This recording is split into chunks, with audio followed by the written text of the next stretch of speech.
Assalamualaikum warahmatullahi wabarakatuh. Perkenalkan, kami dari kelompok 4A Indralaya mata kuliah Biokimia 2 yang beranggotakan saya, Zalfa Noviani, Saya Sri Devi, saya Rahma dan Elisa. akan menampilkan video pembelajaran mengenai katabolisme asam amino. Selamat menyaksikan. Tujuan pembelajaran, mahasiswa mampu menunjukkan sikap tanggung jawab untuk memahami katabolisme asam amino. Materi singkat. Katabolisme asam amino biasanya dimulai dengan pemutusan gugus amino. Gugus amino kemudian dapat dibuang dalam sintesis urea. Kerangka karbon yang dihasilkan kemudian didegradasi untuk membentuk satu atau lebih dari 7 produk metabolisme yang mungkin, seperti asetil-CoA, asetoasetil-CoA, pirufat, alfa-ketoglutarat, suksinil-CoA, fumarat, atau oksaloasetat. Asam amino yang terdegradasi menjadi asetil-CoA atau asetoasetil-CoA disebut ketogenik karena dapat diubah menjadi asam lemak atau badan keton. Pemutusan gugus alfa amino dari asam alfa amino melibatkan dua jenis reaksi biokimia, transaminasi dan deaminasi oksidatif. Pada hewan, asam amino mengalami degradasi oksidatif dalam 3 keadaan metabolik yang berbeda. Pertama, selama sintesis normal, degradasi protein seluler, beberapa asam amino yang dilepaskan dari pemecahan protein tidak diperlukan untuk sintesis protein baru mengalami degradasi oksidatif. Kedua, ketika diet kaya protein dan asam amino yang dicerna melebihi kebutuhan tubuh untuk sintesis protein, kelebihannya di katabolisme asam amino tidak dapat disimpan. Ketiga, selama kelaparan atau pada diabetes mellitus yang tidak terkontrol, ketika karbohidrat tidak tersedia atau tidak digunakan dengan benar, protein seluler digunakan sebagai bahan bakar.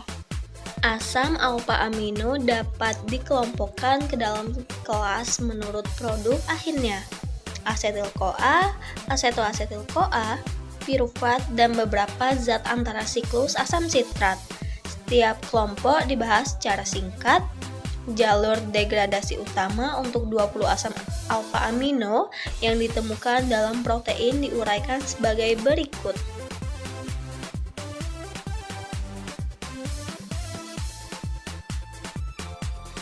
Degradasi 20 asam alfa amino yang ditemukan dalam protein gugus alfa amino dihilangkan pada awal jalur katabolik.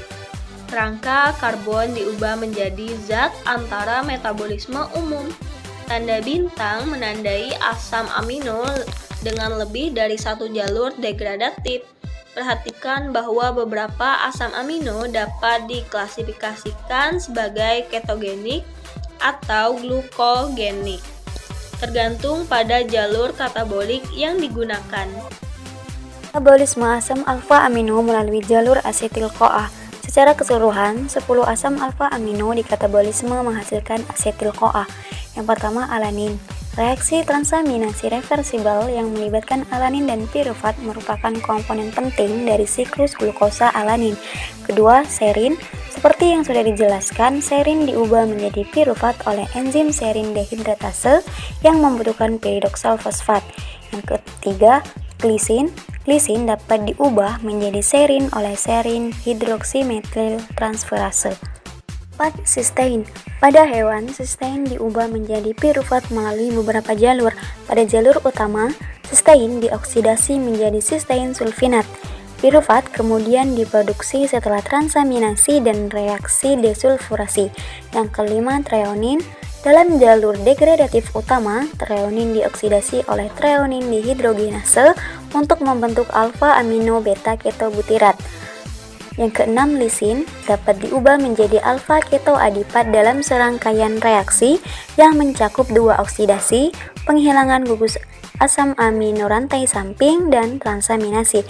Yang ketujuh, triptofan diubah menjadi alfa ketoadipat dalam 8 reaksi yang juga menghasilkan format dan alanin.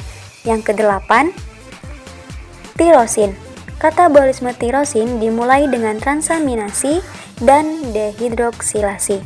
Yang kesembilan, fenilalanin. Fenilalanin dihidroksilasi untuk membentuk tirosin oleh fenilalanin 4 monooksigenase dalam reaksi yang membutuhkan oksigen dan tetrahidrobiopterin atau BH4. Yang ke-10 yaitu leusin. Leusin adalah salah satu asam amino rantai cabang diubah menjadi HMG-CoA dalam serangkaian reaksi yang mencakup transaminasi, 2 oksidasi, karboksilasi, dan hidrasi. HMG-CoA kemudian diubah menjadi asetil-CoA dan asetoasetat oleh HMG-CoAliase. Degradasi asam amino melalui alpha-ketoglutarat. 5 asam amino yaitu glutamat, glutamin, arginin, prolin, dan histidin didegradasi menjadi alpha-ketoglutarat. Katabolisme asam amino melalui jalur suksinil-CoA. Suksinil-CoA terbentuk dari kerangka karbon metionin, isoleusin, valin, dan treonin. Jalur katabolisme tersebut dapat dilihat sebagai berikut. Degradasi semua asam amino, akhirnya ada 7 asam amino dipecah menjadi asetil-CoA. 5 asam amino diubah menjadi alpha-ketoglutarat, 4 menjadi suksinil-CoA, 2 menjadi pumarat, dan 2 menjadi oksaloasetat. Selanjutnya ada 6 asam amino diubah menjadi virupat yang dapat diubah menjadi asetil-CoA atau oksaloasetat. Contoh bahan pangan yang mengandung asam amino. 1. Telur.